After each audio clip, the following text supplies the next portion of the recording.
Okay, okay, all right. Okay, so we will know today about anemia and how to approach anemia in the perspective. So we'll start with first that what are our aims of knowing anemia? What is anemia? How it is defined, classified, causes, and the pathophysiology behind anemia. What are the clinical manifestations? That is how the patient present to you, and what are the complications?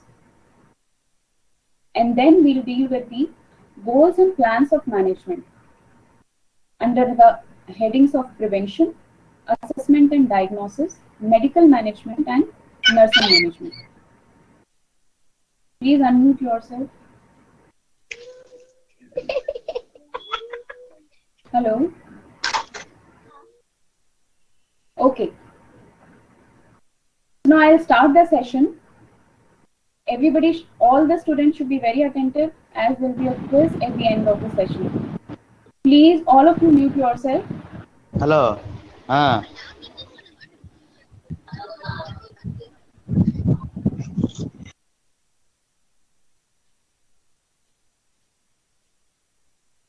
So now coming to the definition of anemia. What is anemia? So N is without and anemia is blood.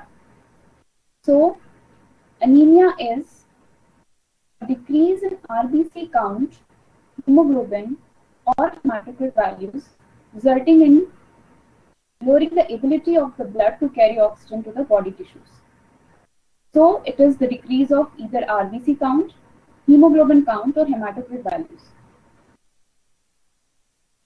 It is also defined as a state in which the level of hemoglobin is below the reference range which is appropriate for age and sex.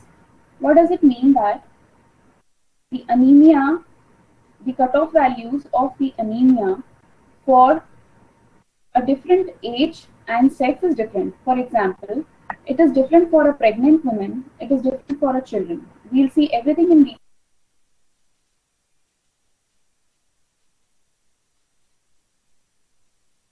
Now coming to the WHO definition of anemia. So WHO has categorized anemia into three categories: mild, moderate, and severe, according to the severity of presentation. So when we call mild anemia, when the hemoglobin concentration is in between 10 to 10.9 gram per dl. For non-pregnant women, this cutoff value is little raised for a pregnant woman, which is 11 gram per dl. Now coming to moderate anemia means the hemoglobin values are in between 7 to 9.9 gram per dl. So the cutoff value is 9.9. And when we call it as severe anemia, when hemoglobin values are below 7 gram per dl. So this is very important to know the degree of anemia, whether it is mild, moderate or severe, because this is important for planning the treatment of the patient.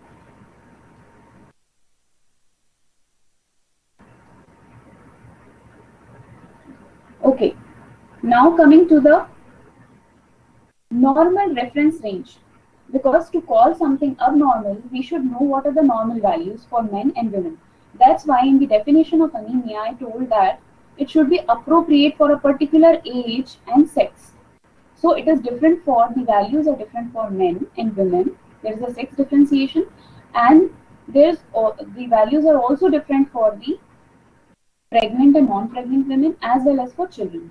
Because if you take a newborn, the hemoglobin values of 16 to 17 gram per dl is very normal for a newborn. It can raise up to 22 gram per dl.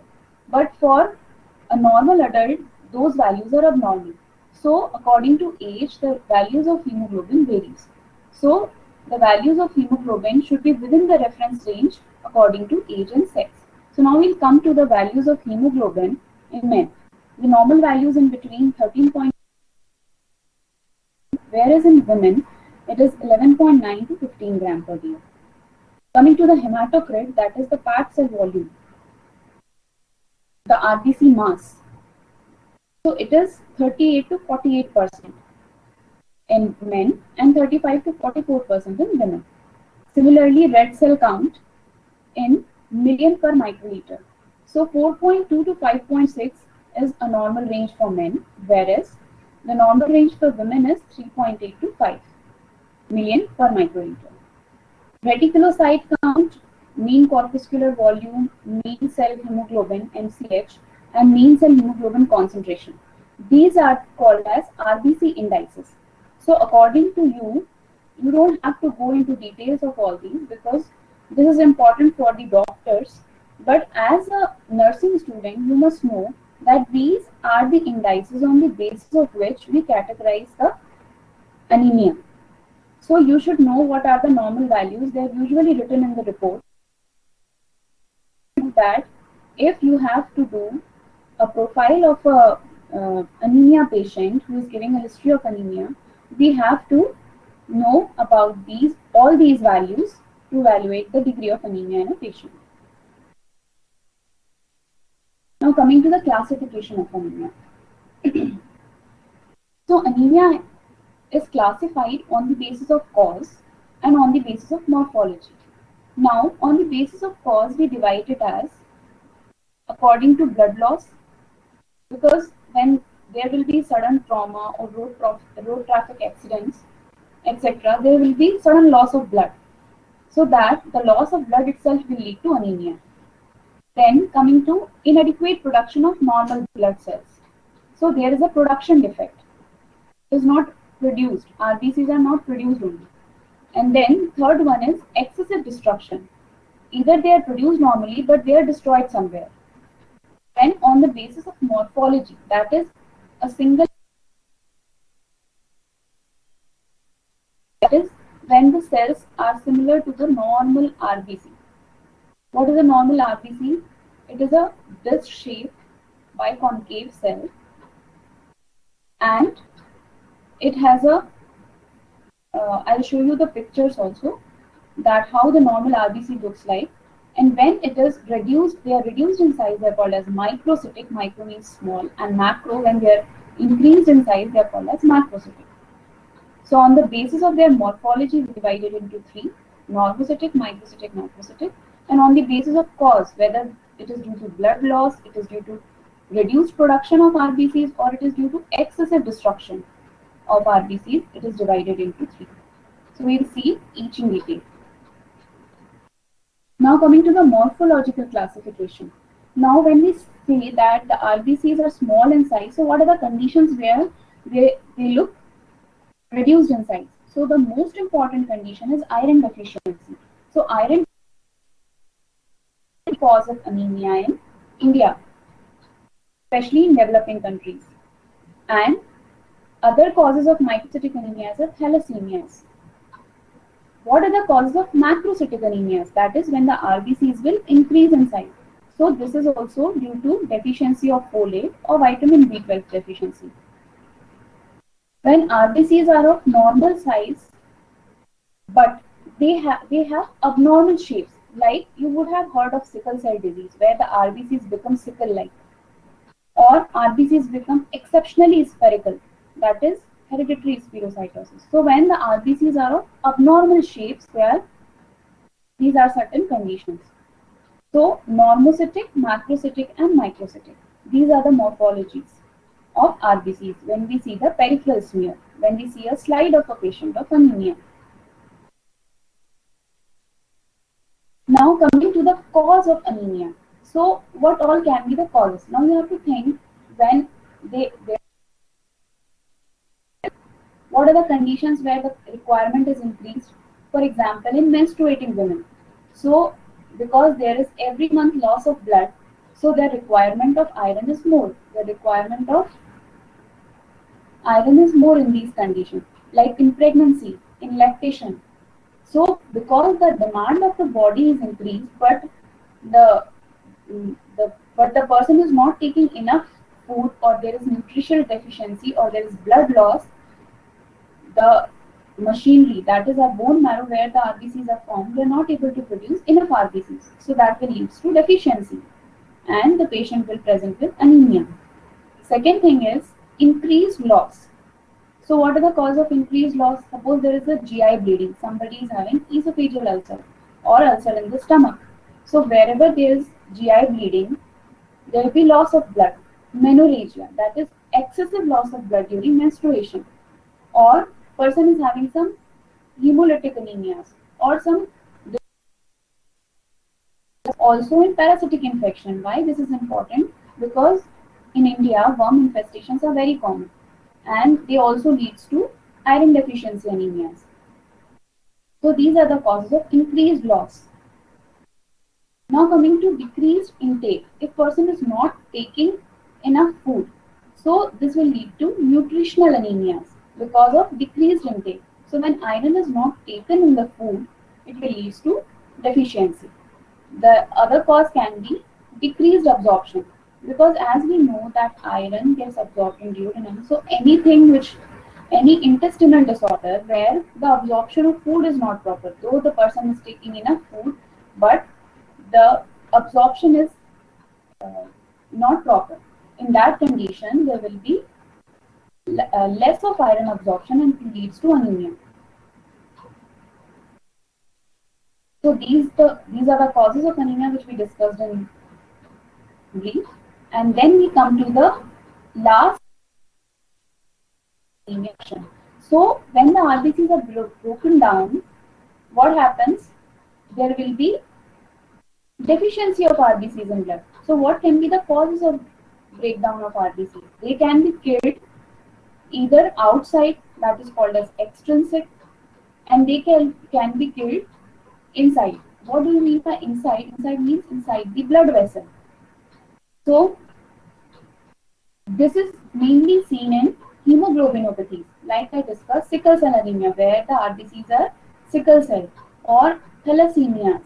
So in these conditions, the RBCs will be, because of their defect in hemoglobin production, because of their abnormal synthesis of chains, these RBCs will be broken down.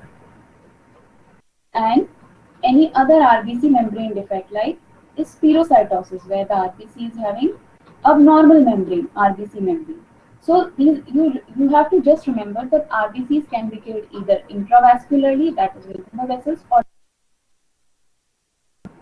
broken down outside the vessels, which is called as extrinsic. So because of abnormal breakdown of RBCs.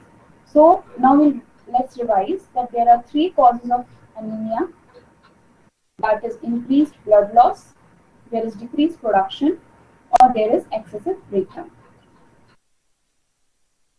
Now coming to the pathophysiology of anemia, that you must know where the RBCs are actually formed. So they are actually formed in the bone marrow, that is the red bone marrow, and especially in the long bones of body.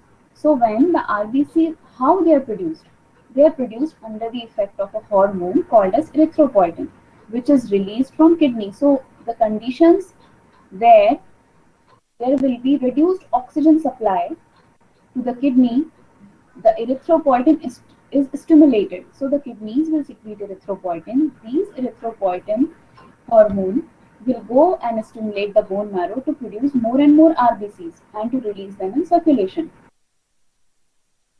That is, decreased oxygen in the blood is a stimulus for secretion of erythropoietin and for the formation of RBCs, which is called as hematopoiesis. So this is in brief about the pathophysiology. Now coming to the clinical manifestation. So how the patient presents with anemia? How if it is a how it will present if the patient has a sudden symptoms, then it is called as acute clinical manifestation. So how patient present? He will have a shortness of breath or organ failure, shock. For example, there is a sudden road traffic accident. So there was sudden loss of blood. So the person will go into a hypovolemic shock. So patient will present as shock in a shock condition. Or if there will be a persistent iron deficiency, patient will have these symptoms like pallor.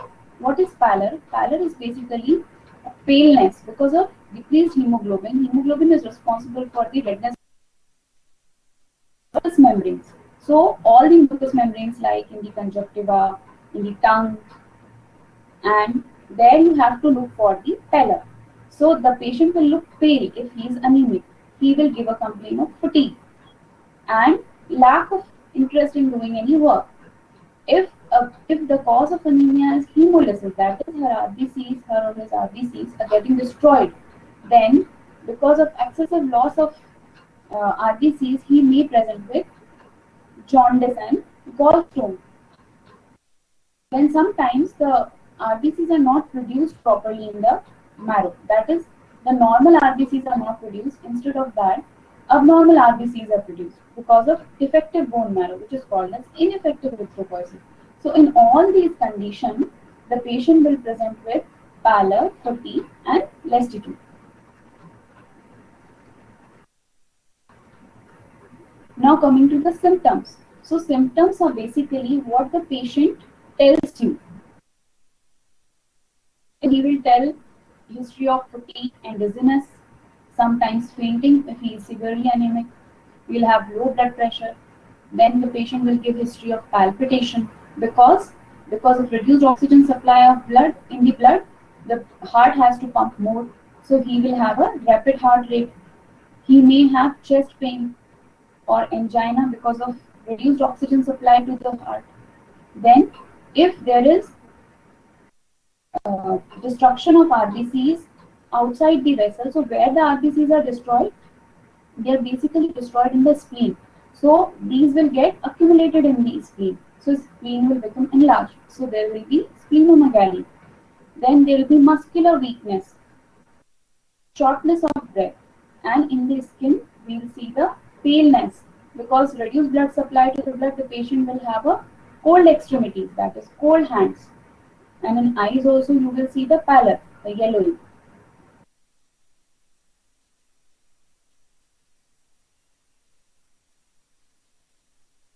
A doctor elicits, that is the patient won't tell, but you will find some findings in the patient that will indicate that he is having anemia. So I will just tell about the iron deficiency anemia because it is most common cause of anemia in India. The patient will have a brittle nails, koilonychia, that is spoon shaped nails, large tongue. He will have difficulty in swallowing, which is called as dysphagia, glossitis. I'll show you the diagram. See. So where you will look for the pallor, you will look for the palpebral conjunctiva. This is called as conjunctiva of the eye. So you will look here for the pallor. If it looks pale, the patient may have anemia. Then you have to see the tongue. See, the normal tongue is rough, but here you can see the glistening, glossy tongue. And if you see the nails, this is a normal hand and this is a hand of an anemic person. So you can see as here the redness is seen. And if you look at the nails, nails show a very peculiar feature which is called as koilonychia. Koilonychia means spoon-shaped nails. You can see the depression here in the nails. So the nails will become spoon-shaped. There will be depression in the center of the nails. So these are the signs of iron deficiency.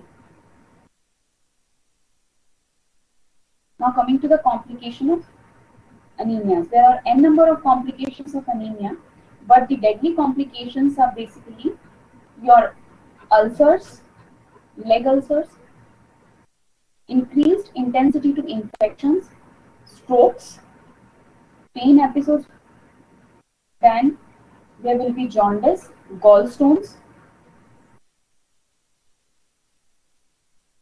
and there will be splenomegaly. If there is large number of RBCs are getting destructed or there is extravascular hemolysis. So these are some important complications of anemia. Now coming to the assessment and diagnosis. Now how will you assess? Before treating somebody or making diagnosis, you have to assess the patient. So how will you assess? You will assess by the signs and the symptoms which I described just now. And then we have to do some investigations to rule out anemia. So if we are thinking, okay, some signs are seen which indicates anemia and patient giving symptoms of fatigue and all, then we have to think in terms of anemia. Then How will you investigate? So what investigations you should look for? So we divide these investigations under two headings: quantitative parameters and qualitative parameters. So the quantitative parameters, they tell about the volume of RBCs, hemoglobin concentration, RBC concentration. So we'll see that the hematocrit is reduced, hemoglobin concentration will be, even the red cell concentration will be reduced. So if there is reduction in these concentration along with, so this will tell that there is anemia. Now how will you categorize these anemia? So I told you earlier that we divide anemia morphologically as microcytic, macrocytic and normocytic. So to tell them as microcytic or macrocytic or normocytic, we have to look for their RBC indices. So the mean corpuscular volume is basically a volume of a single RBC. And then mean corpuscular hemoglobin is basically the hemoglobin content of a single RBC. And mean corpuscular hemoglobin concentration is basically the hemoglobin content in the blood in terms of its total composition. That is, according to the total packed cell volume, what is the hemoglobin concentration per RBC? Because if there is a trauma or there is acute blood loss because of the decreased plasma concentration. As a nursing student, you need not to go into details of RBC indices, but you should just know that what tests need to be done if we are thinking a patient to be anemic patient. Now coming to the management. Now how will we manage this? This is very important for you because you are the people who are in the intimate contact with the patient, and you give them all type of counseling and you educate them as well. So the most important part which you should know is prevention of anemia, because treatment you follow as the doctors say, you follow the treatment according to their diagnosis, but prevention part you must know and you must educate the patient for this. So how can we prevent anemia? By the lifestyle management. So how will we manage the lifestyle? For that, as we already know that iron deficiency anemia is one of the leading cause in India. So how, if he says that he feels fatigue, he has shortness of breath, he looks pale, then what you should do? See, what are the anemia control strategies? There we have a food-based strategies where we improve the nutrition of the patient, because nutrition is very important cause of anemia. So how we improve the nutrition? We have to tell them about the iron-rich foods, vitamin B12 rich foods to take. We have to advise them to take a proper diet, which is a healthy diet, and then if looks severely anemic, we need to supplement them with iron.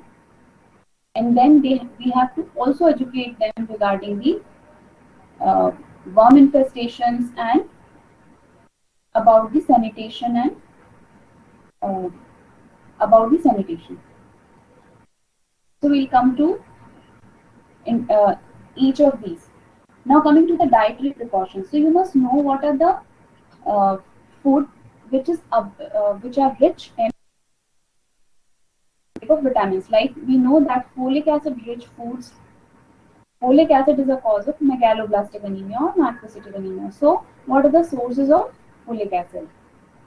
So folic acid is basically rich in green vegetables and grains. So you should instruct patient to take more of green vegetables. Then vitamin B12 is more rich in, it is found more in non-vegetarian diet. So in meat and poultry products, they are rich in vitamin B12. So you have to instruct them to take that more. Iron-rich food are basically jaggery and green vegetables and whole grains, beans, red beans. And you should also instruct them to take more of vitamin C rich foods like oranges, lemon. So you have to instruct them because ascorbic acid or vitamin C, it helps in increasing the absorption of iron. Now you should also instruct them what not to take. So tea increased iron absorption, so you should tell them to restrict dietary intake of tea and coffee. Then other thing is parasitic infestation. So parasites are very common in India, especially worm infestations like hookworm.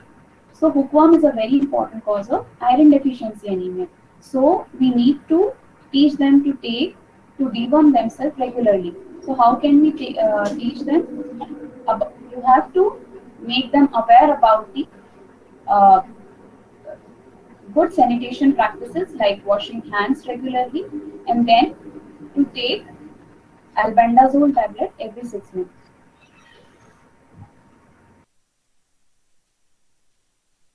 Now, the other important part of iron deficiency is to treat the iron deficiency in pregnant women, because this is a leading cause of of anemia in younger age groups, that is in between 20 to 30 years, when the females are pregnant. Recommendations and the recommendations of iron therapy is very important in pregnant women because their demand is increased. So they have to be supplemented for that. They require extra iron for that. So how much iron they should take every day? They should take 30 to 60 milligram of iron every day, and along with folic acid. So a single tablet, which is around 60 milligram of elemental iron plus folic acid around 0.4 mg, is sufficient to supplement the extra needs in pregnancy and to prevent anemia in pregnancy because the demand is increased. Also, in children, the anemia is very common, especially under 5 years of children. So, in that condition, we have to we have to educate mothers about breastfeeding. They should feed their children with breast milk exclusively for 6 months, and they should introduce complementary foods like other foods late in the life,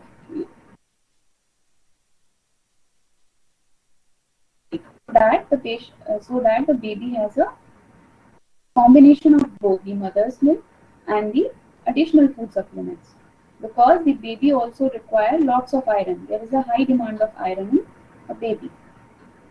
Then carrier screening. What is this carrier screening? I have told you that one of the cause of anemia is hemoglobinopathies, that is abnormal RBCs which have either defect in hemoglobin, heme part of globin, or they have abnormal chains.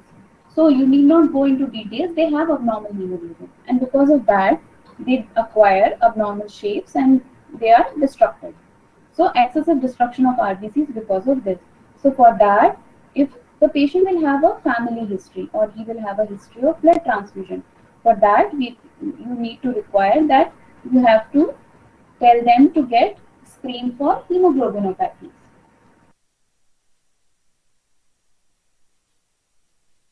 Now coming to the medical management, that all was the prevention.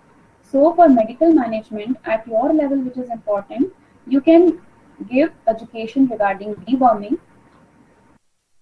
and for that we require 400 milligram of single dose of albendazole. Then in children less than 2 years of age, the dose is reduced to half. In pregnancy, it is contraindicated in first trimester. It can be given in second and third trimester.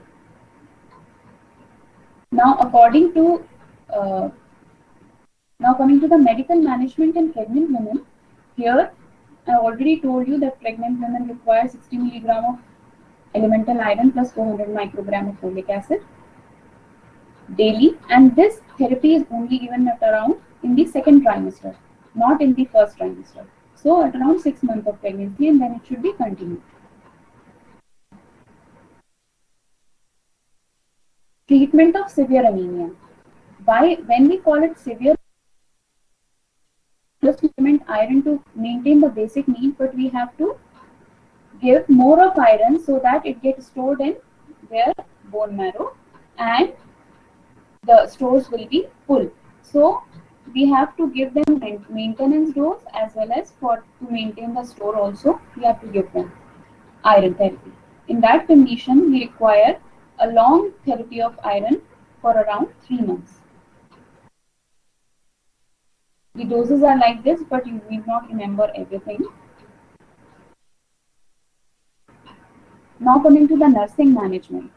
So this was actually the part of anemia treatment, assessment and diagnosis is basically a part of managing anemia at the level of doctors. But as a nursing, what is important for you?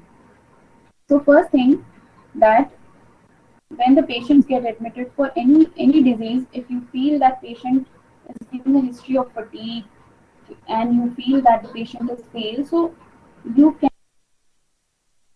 patient may be anemic. So to know that the cause of fatigue is what, because most of the time patients, those who are chronically debilitated and they are admitted in the ward for a long time, they give a history of fatigue. So you have to rule out this fatigue. What is the cause of this fatigue? And then whether the patient know about the nutritional importance of their diet. There may be many causes, nutritional causes. So the patient can have a proper knowledge. You have to make them aware about the nutritional importance in the uh, as a importance of anemia and any risk of infection. If you find that patient is getting frequently, underlying cause can be anemia because anemia itself leads to frequent infections, as I already told, and complications of anemia. And there may be either patient may go into anemia, then you have to evaluate that risk also. Then you have to check for the activity tolerance, that is whether the patient is able to do a daily normal activity or not. So these are the questions which you should ask when a patient is admitted under you. You have to find out the cause of fatigue. You should know whether the patient is aware of the nutritional, you should be aware of the nutritional status of the patient. You should educate them. You should find any risk of infection if they are severely anemic, or if there are any chances of bleeding, especially in pregnant women. Because if a pregnant woman is bleeding, we may need a transfusion therapy. So you have to check for all these risks, and you have to check their severity according to their activity tolerance. So these are some rationales that I already discussed with you as a nursing student, that you have to find the specific cause of fatigue. That is whether the anemia or it is due to some other related medical problem which which is compromising his or her activity. Then assess the client's ability to perform activities of daily living, whether he is able to perform daily living or not. Then you have to monitor, you have to keep a check on his hemoglobin level, hematocrit, RBC counts, and reticulocyte count. Why I told you in the beginning, I told you about all the parameters which are important in anemia. One of them is reticulocyte count, because what is reticulocyte? Reticulocytes are basically immature RBCs.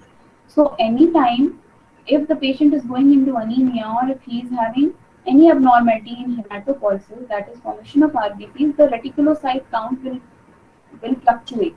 They will not be normal. Either they will decrease or they will increase. So if the marrow is suppressed, the count will decrease. But if the patient is going into hypoxia, it will be an stimulus to the bone marrow, as I already told you in the pathophysiology. So increasing production of RBCs, and immature RBCs will come into the blood. So reticulocyte count will increase.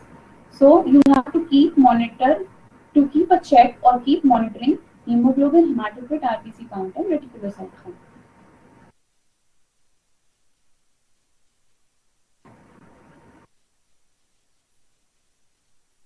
And I already told you that you will have to educate the patient about how they can, if a severely anemic patient or highly debilitated patient has come to your ward, you have to tell them how to conserve their energy. So you have to educate them about the energy conservation techniques.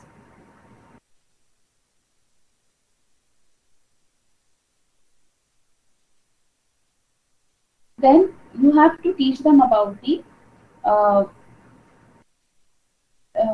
about how they can improve their nutritional status. That is the prevention of anemia. And you can also tell that in conditions where you find cancer patients, we give them anti-cancerous therapy which leads to their bone marrow suppression. So in that condition, you can educate them about the erythropoietin hormone. They can take erythropoietin according to the doctor's advice, and there will be increase in hemoglobin. Then you have to also understand the need of RBC transfusion or the packed cell volume transfusion. You should also understand the requirement of oxygen therapy. Then when patient is looking severely anemic or he has shortness of breath, then you have to keep his oxygen saturation at around 90% or greater. So as a nursing student, you should know these small things about the anemia, that how to manage the patient of anemia, how to educate them about nutrition, and how to keep a check on their hemogram, that is their RBC index. As anemia is a very debilitating condition and it is very, very common in India. Thank you. I think this lecture was a little helpful for you. Now, I'll just keep a small quiz and then you all can ask your queries.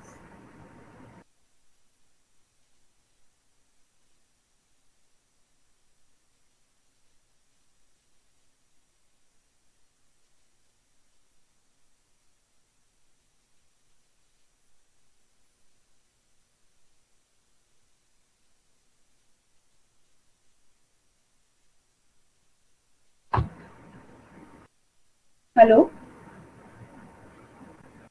Hello? Yes, ma'am. Starting it. Yeah, please start the quiz.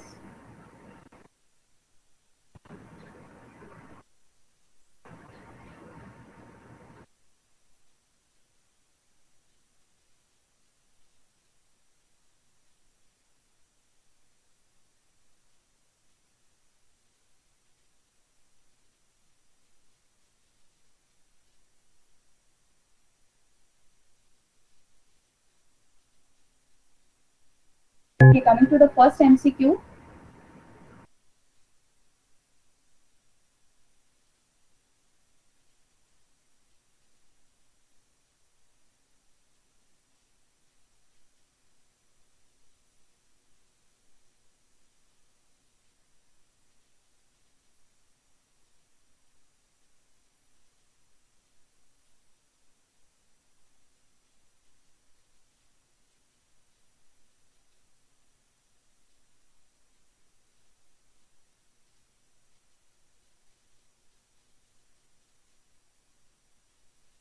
Okay, so most of you got it correctly and I think everybody was alert. So very good. Now, put the next question, please.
Okay, so this question, I think most of the people had confusion.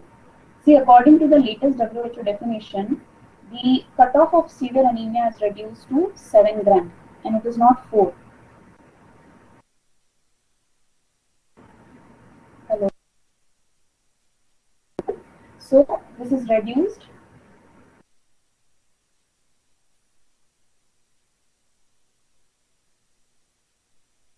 Okay, so I think now it should be clear that we call mild anemia when the values are in between 10 to 10.9, moderate anemia when it is 7 to 9.9, and if it is less than 7, it is severe anemia.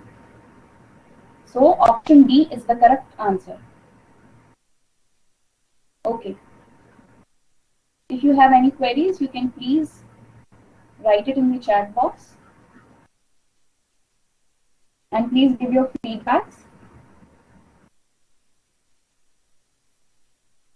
Anemia is a very big topic and it cannot be covered in a small lecture. This was just an overview of anemia. Each and every single anemia can be discussed as a separate class. So this was just an approach to anemia, not an anemia, individual anemia as per se. So that